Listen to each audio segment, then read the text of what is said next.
ప్రతి విశ్వాసి దీవించబడాలని ప్రభువు కోరుకుంటున్నాడు. ప్రతి విశ్వాసి దేవుడు చేసినటువంటి వాగ్దానములను పొందుకొని వారు సమృద్ధిలో జీవించాలన్నది దేవుని యొక్క ఉద్దేశమై ఉన్నది. విశ్వాసులు దేవుని వాక్యం మీద ఆధారపడాలి. దేవుని వాక్యమును ఎప్పుడైతే నమ్మి దేవుని వాక్యం మీద ఆధారపడతారో, దేవుని వాక్యమును ధ్యానిస్తారో, వారి జీవితంలో దేవుడు చేసినటువంటి వాగ్దానములు తప్పకుండా నెరవేరుతాయి. దేవుడు మీకోసం అనేక వాగ్దానములు చేసి ఉన్నాడు. మీరు ఆ వాగ్దానములు పొందుకుంటున్నారా? ఆ వాగ్దానములు మీకోసం చేయబడినవి నిరర్థకము అవుతున్నాయా? దానికి కారణము మీ హృదయములో దేవుని వాక్యము లేకపోవడమే. విశ్వాసులు దేవుని వాక్యమును ప్రేమించాలి, దేవుని వాక్యమును ధ్యానించాలి, దేవుని వాక్యము మీద వారు ఆధారపడాలి, వారిని నమ్మాలి. విశ్వాసుల జీవితాల్లో గొప్ప వెలుగులు కలగాలి. వారి జీవితాలు అనేక మందిని వెలిగించేటట్లుగా మారాలి అంటే దేవుని వాక్యము మీ హృదయములో ధ్యానించాలి. మీ హృదయములో దేవుని వాక్యము ఉండాలి. మీ హృదయము దేవుని వాక్యముతో నింపబడాలి.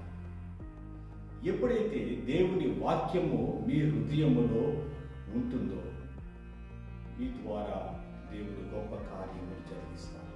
మీరు అనేక మందికి సాక్షిగా, అనేక మందికి దేవుని బిడ్డగా, అనేక మందికి దీవెనకరముగా మీరు మారుతారు.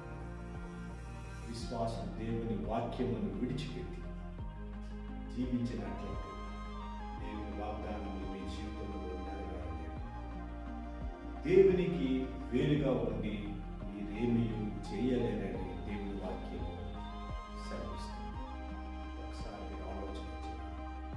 దేవుడు చేసిన వాగ్దానములు మీ జీవితంలో నెరవేరకపోవటానికి కారణం మీరు దేవుని వాక్యము మీద ఆధారపడటం లేదు.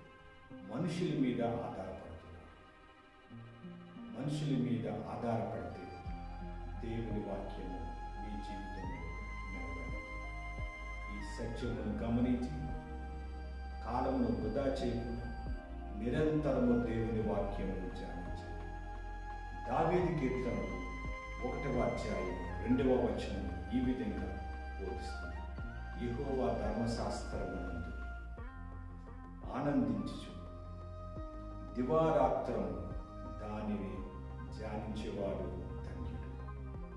దివారాత్రంలో దేవుని వాక్యమును ధ్యానించాలి. మీరు ఆఫీసులో ఉన్నా, స్కూల్లో ఉన్నా, కాలేజీలో ఉన్నా, వ్యాపారంలో ఉన్నా, లేదా ఏ పనిలో ఉన్నా దేవుని వాక్యమును ధ్యానించాలి. దేవుని వాక్యమునకు చోటు ఇవ్వాలి. దేవుని వాక్యమునకు సమయం ఇవ్వాలి. అప్పుడు మీరు చేసినదంతా ఫలిస్తుంది. దేవునిలో మీరు ఎదుగుతారు. అనేక మందికి నీడగా, అనేక మందికి ఆదరణగా మీరు మారాలంటే దేవుని వాక్యము చేత మీ హృదయము నింపబడాలి. అప్పుడు దేవుడు మిమ్మల్ని బహుగా వాడుకుంటాడు. అనేక మందికి దీవెనకరంగా దేవుడు మిమ్మల్ని మారుస్తాడు. దేవుని వాక్యమును విడిచిపెట్టి మీరు ఎన్ని ప్రయత్నాలు చేసినా మీరు జయము పొందలేదు.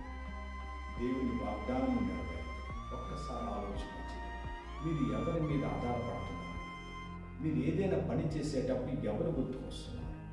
మీకు దేవుని వాక్యము గుర్తుకొచ్చినప్పుడు, దేవుని వాగ్దానము గుర్తుకొచ్చినప్పుడు మీరు ఆయనలో ఆనందించగలరు. ఎందుకంటే ఆ వాగ్దానము మీకోసం, ఆ వాగ్దానము ఖచ్చితంగా మీ జీవితంలో నెరవేరుతుంది కనుక మీరు దేవుని మీద